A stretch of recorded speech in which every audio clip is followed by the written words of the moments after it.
শীতলক্ষ্যা নদীর পশ্চিম পাড়ে নারায়ণগঞ্জ শহরের খেয়াঘাটগুলোতে ধারণ ক্ষমতার দ্বিগুণ যাত্রী বহন করছে নৌকা ও ট্রলারগুলো। প্রতিটি ঘাটেই ইজারাদার টোল আদায় করলেও যাত্রী সেবার মান না বাড়ানোর অভিযোগ উঠেছে। যাত্রীরা জানান, বিভিন্ন সময় নৌ দুর্ঘটনা ঘটলেও টনক নড়ে না কর্তৃপক্ষের। ঝুঁকিমুক্ত পারাপারে প্রধান দুটি খেয়াঘাটে ট্রলারের সংখ্যা বাড়ানোর দাবি তাদের। তবে এ নিয়ে সমাধান দিতে পারেনি খোদ বিআইডব্লিউটিএ। অনেক ওভারলোড করে, মানা করার পরও করতেছে, অথচ আমাদের থেকে তো কিন্তু টুলস ওনার ঠিকই নিচ্ছে। এখানে কোনো নিরাপদ বলতে কিছু নেই।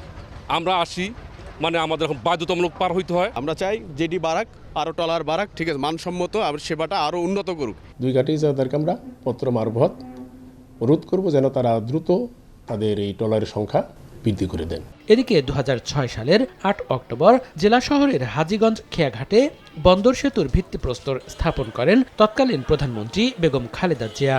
সরকার পরিবর্তনের কারণে দীর্ঘ 19 বছরেও তা বাস্তবায়ন হয়নি। একইভাবে শহরের 5 নম্বর খেয়াঘাট এলাকায় কদম রসুল সেতু নির্মাণের জন্য 2018 সালের 9 অক্টোবর একনেক সভায় অনুমোদন হলেও নানা জটিলতায় আলোর মুখ দেখেনি।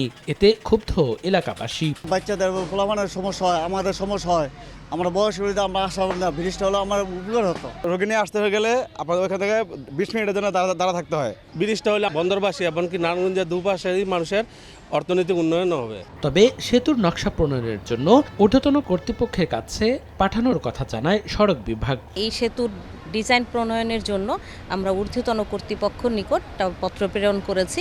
আশা করছি এই বিষয়ে ঊর্ধ্বতন কর্তৃপক্ষ পদক্ষেপ গ্রহণ করবেন। নারায়ণগঞ্জ শহরের শীতলক্ষ্যা নদীর 6টি খেয়াঘাট দিয়ে নৌকা ও ট্রলারে করে প্রতিদিন অন্তত 10 লাখ যাত্রী পারাপার হন।